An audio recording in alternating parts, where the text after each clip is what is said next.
আপনাদের সহযোগিতা চাই চারটে জিনিসের জন্য, বন্ধ করার জন্য। একটা হলো মাদক, এটা আপনাদের পরিবারের জন্যই সর্বনাশা আমি মনে করি। আমি মনে করে কিশোর গ্যাং আপনার পরিবারের জন্য সর্বনাশ, সমাজের জন্য সর্বনাশ, আমাদের টোটালটা দেখিতে সর্বনাশ। ভূমিদস্য, এই ভূমিদস্যুতা করা যাবে না। কেউ করে থাকলে আমার দলের মধ্যে তিনটে থেকে থাকেন, আমি মনে করি তারা এই এলাকা মানে 2 আসন ছেড়ে 3 আসনও যেতে পারেন, 1 আসনও যেতে পারেন। আমি 2 আসনে তাদের স্থান দেব।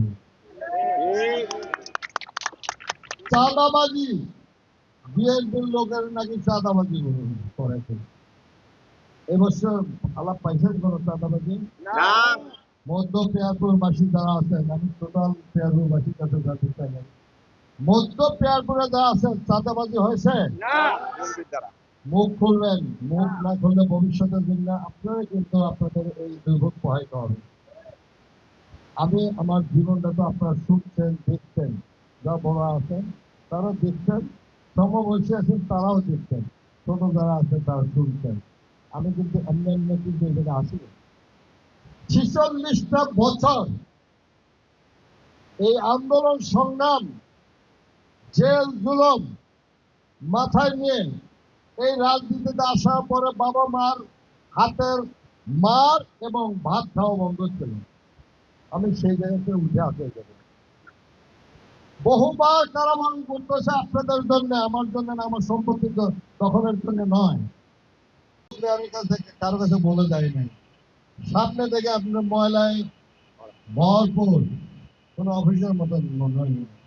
যাই সর্বপ্রথমে দরজায় দাঁড়াইলাম, কারা কারা আছে হাজিরা খাতারা দেখলাম, হঠাৎ এই অনুসার দৌড়াদৌড়ি রাখে মহিলা মানুষ কিছু উনি আগে ঢুকতেন। আমি বললাম আপনার এই কর্মকাণ্ড পাইলাম।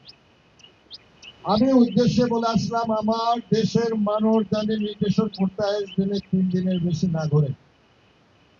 এরপর যদি কোনো আলামত পাওয়া যায়, কোনো বিনিময় করছেন, তাদের ভাত কিন্তু হবে আপনার হইলে জেলখানায়, নাইলে পানি মরতে। আমি এই কথা বলে আসছে ইউনো মহোদয় কাছে। আপনারা শুনেছেন হাসপাতালে গিয়েছে, আমি নিজে টিকিট করেছি, পাবলিকের মধ্যে আমি দাঁড়াইছি, কেউ টের পাইনি। পরবর্তীতে যখন আমি আস্তে আস্তে টের পাইলাম, তখন সিভিল সার্জন আর সব দৌড়ে এলাম, রুমে রুমে ডাক্তার আছে কিনা, কর্মচারীরা কর্মকর্তারা আছে কিনা সব দেখলাম। 250 শয্যা বিশিষ্ট হসপিটাল, বিগত সরকার ঘোষণা করছে, সিট পাইলাম যায় মাত্র 100। বোঝা এই লোক আপনার ফলো নেই। দুঃখজনক। আমরা দেখেছি বিগত কোন সরকারি না স্বাস্থ্য সেবায় উন্নতি করতে পারবে। স্বাস্থ্য সেবার জন্য আজকে আপনাদের বর্তমান প্রধানমন্ত্রী তারেক রহমান সাহেব বলছেন স্বাস্থ্য সেবা কাজ করে দেওয়ার জন্য ইউনিয়ন পর্যায়ে সাধারণ মানুষগুলা যারা হাসপাতাল চিনে না, ডাক্তার চিনে না, ভয় পায়, তাদের বাড়িতে বাড়িতে চিকিৎসা করবে সেই ডাক্তার নিয়োগ দেওয়ার জন্য। তো সেখানে আমি বলবো কৃষি কার্ড দেওয়া হয়েছে, স্বাস্থ্য কার্ড দেওয়া হয়েছে এবং ফ্যামিলি কার্ড দেওয়া হয়েছে, কৃষিদের লোন মুক্ত করা হয়েছে, শিক্ষার্থীদের অনেক হাল করা কর্মসূচি শুরু হয়ে গেছে।